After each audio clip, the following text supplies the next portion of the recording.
154강 제목은 실패 속의 진리 제목입니다. 진리라는 것이 실패 속에 있습니다. 그것은 바로 예수님께서 이 땅에 본인이 진리이면서도 이 땅에서는 살아야 성공이라는 그런 분위기가 이 세상에서는 죽음으로써 그 진리성을 다 나타내었습니다. 그래서 이 세상 자체가 실패적인 세상이기 때문에 거기서 진리대로 산다는 것 또는 진리와 합류한다는 것은 예수님의 죽음에 합세하는 그 뿐입니다. 다른 길은 없습니다. 분명히 성경에서 그렇게 되어 있습니다. 자기를 부인하고 자기 십자가를 지고 나를 따라오라. 그러면 천하가 얻을 수 없는 보다 더 귀한 영생이 너희에게 있을 것이라 이렇게 이야기하시고 마태복음 16장에서 이야기합니다. 그리고 17장에 들어가게 되면 변화산에서 예수님이 해같이 빛나고 거기에 참여한 그 엘리야와 모세도 같이 변화된 걸 보여줍니다. 그러나 그 제사장 입장에서는 참 멋있어 보이기는 보이는데 문제는 그러한 영광에 가는 길이 죽음의 길이에요. 예수님과 더불어 함께 죽는 죽음의 길이라는 거죠. 이 세상에서 죽음이라는 것은 실패의 마지막 모습을 죽음이라고 그렇게 다들 그렇게 알고 있습니다. 그래서 진리라는 것이 이 세상 속에서 실패 중에 실패, 극단의 실패, 곧 죽음 속에 있다고 한다면 참 진리를 갖고 싶고 진리 하나님의 영광에 가고 싶어서 딱 그 실패라는 것을 두려워하고 실패를 기피하고 싶어서 진리로 가는 그 노선을 외면하기 마련이죠. 그렇기 때문에 이 세상에서 자신에서 진리에 나섰던 사람, 성공한 사람은 없습니다. 그런 의미에서 모든 인간은 실패 중에 있습니다. 실패가 기정사실입니다. 그럼에도 모든 인간이 다 실패로 끝날 수밖에 없다는 말은 누구도 자기 자신에서 자기를 부인하고 자기 십자가 지고 예수님 따라서 천국에 성공하는 사람은 아무도 없다는 말입니다. 그런데 성경에 보면 천국 간 사람이 있습니다. 그러면 그들은 어떻게 해서 천국에 가게 됩니까? 모든 인간이 다 할 수 없는 상황인데도 불구하고 어떻게 천국을 가게 되었는가? 그것은 바로 하나님께서 이 세상에, 이 실패하는 세상에 직접 관여해서 그런 결과를 낳은 겁니다.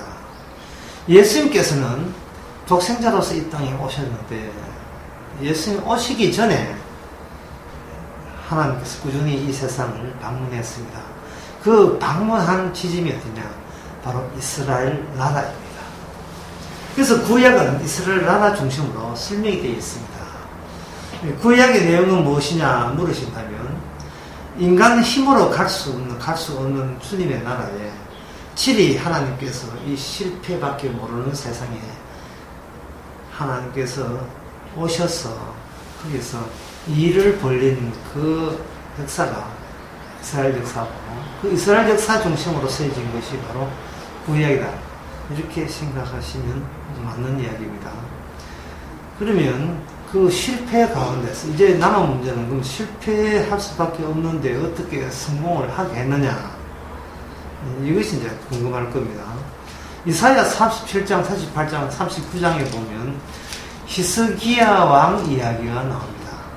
아까도 이야기했지만 구약은 이스라엘 역사 이야기를 했죠. 그 이스라엘 역사 가운데 히스기야 왕이라는 자가 있습니다. 그 이스라엘 왕 히스기야 왕 때에 히스기야 왕이 유대 왕인데 그 왕 때에 하나님께서 의도적으로 일을 일으킵니다. 어떤 일을 일으키는가? 사람들 보기에 야 이거는 진짜 왕창 실패다. 실패라고 할 수밖에 없는 그러한 절망적인 일을 의도적으로 유발시킵니다. 그 일이 뭐냐 하면 유다 나라에 아수르 군대가 침범하는 전쟁을 벌이는 일이 일어납니다. 그 아수르 군대를 몰고 온 사람이 랍사게고 그가 몰고 온 군대의 숫자가 18만 5천 명이었습니다. 14만 5천 명을 가지고 예루살렘을 완전 포위했습니다. 포위하고 마구마구 여호와 하나님을 조롱했습니다. 다시 이야기합니다만 이런 일을 유발시킨 것은 바로 하나님께서 이 세상에 개입하면서 그렇게 유발된 겁니다. 자, 그럴 때 히스기야 왕은 굉장히 당황스럽고 어쩔 줄 몰랐습니다. 여기서 히스기야 왕이 뭔가 오해하고 있는 게 있어요.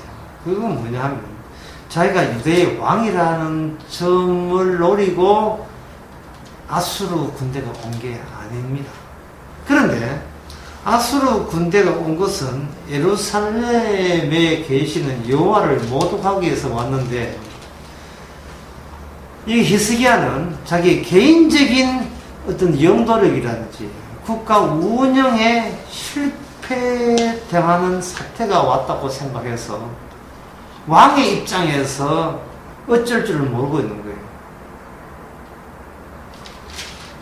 히스기야 왕이 그 아수르의 왕이 자기를 공격하는 모독의 말을 듣고 또 편지를 보내고 그 편지를 받아보고 그것을 어디에 가져오냐 하면은 하나님의 전에 올라가서 기도합니다. 그 기도하면서 여호와께 기도하여 그러되 그룹 사이에 계신 이스라엘 하나님이여 이 편지를 좀 보시옵소서. 이들이 하나님의 땅을 조롱하고 해방하고 침범하고자 합니다. 하나님 어떻게 좀 해결해 달라 이렇게 요청을 합니다. 그때 이사야 선지자를 보내서 반드시 이 예루살렘을 아수르 군대가 능력하지 못할 것이라고 예언을 해줬습니다. 그리고 난 뒤에 그것은 이사야가 하는 말이 이것은 다윗을 위하여 내 종 다윗에게 준 약속을 위하여 이 예루살렘을 보호한다 했습니다. 분명히 하나님께서는 다윗에게 주신 약속을 위하여 쉽게 말해서 전체를 위하여 예루살렘을 지켜준다라고 했습니다. 그리고 난 뒤에 아침에 보니까 아수르 군대 18만 5천 명이 하나님의 천사의 공격을 받고 다 죽었습니다. 아침에 나가보니까 시체뿐이었습니다. 그리고 아수르 왕 사네립이 떠났습니다. 떠나고 난 뒤에 38장에 나오는 히스기야가 죽게 되었습니다. 자, 이 점이 참 중요합니다. 히스기야는 전체 속에 포함되어 있습니다. 하나님의 약속 속에 포함된 것이 히스기야입니다. 그러면 전체의 성공은 곧 누구의 성공이냐 하면 개인의 성공으로 받아들여야 되는데 히스기야가 병 들어 죽게 됩니까? 히스기야가 살게 해달라고 하나님한테 기도를 합니다. 이 말은 뭐냐면 방금 예루살렘의 성공의 자기 개인적인 성공으로 연결이 안 되는 거예요. 하나님께서 예루살렘을 보호하고 하나님의 약속대로 다윗의 자손을 지켜줬다면 자기가 죽든 말든 그건 상관없는 일인데 전체 성공이 개인 성공으로 받아지지 않고 자기는 좀 죽어가고 있는 걸 자기는 실패로 본 거예요. 그래서 기도합니다. 살려달라고 기도하니까 하나님께서 15년은 더 산다고 했습니다. 그러니까 이거는 이래 되어버리면 전체 성공 따로고 개인 성공 따로가 되어버려요. 이게 뭐냐면 예루살렘이 잘 지켜지면 뭐하냐, 내가 죽게 되는데 나는 이런 식으로 하나님께 시비하는 식이 되었습니다. 그런데 살려주니까 이 살려줌이 전체 성공과 관련된 성공이라 보지 않고 개인적으로 죽는 실패를 개인적으로 성공했다고 오해를 하게 되는 겁니다. 그리고 난 뒤에 39장에 10년 동안 살면서 무슨 짓을 했는가? 바벨론 나라가 사자가 오니까 자기가 지 자랑한다고 창고에 있는 모든 것을 다 보여줬습니다. 그리고 그 보여준 그것이 실패가 되어서 결국은 이전 나라는 미리 왔던 그 바벨론 나라한테 그 보여준 모든 무기와 창고의 모든 보화가 다 빼앗기는 실패로 끝났습니다. 하나님의 성공은 개인의 성공을 보장하는 게 아니고 주님의 성공은 하나님이 내려준 자신의 약속에 대해서 성공한 겁니다. 이게 신약적으로 말하면 내가 예수 그리스도를 십자가 죽고 부활시킨다는 주님의 복음의 성공, 그 복음의 성공이 곧 내가 죽든 말든 나의 성공으로 이해한다면 그 사람은 구원받은 사람이고, 예수님이 죽은 거하고 내 사업 잘 되는 거 무슨 관계냐? 예수 죽은 거하고 우리 가정이 행복하고 무슨 관계느냐? 주님이 죽든 말든 내는 따로 나의 성공을 기대한다면 이것은 바로 주님의 성공과 아무 상관없는 자가 됩니다. 우리가 복음이라 하는 것은 나의 성공을 위한 복음은 없습니다.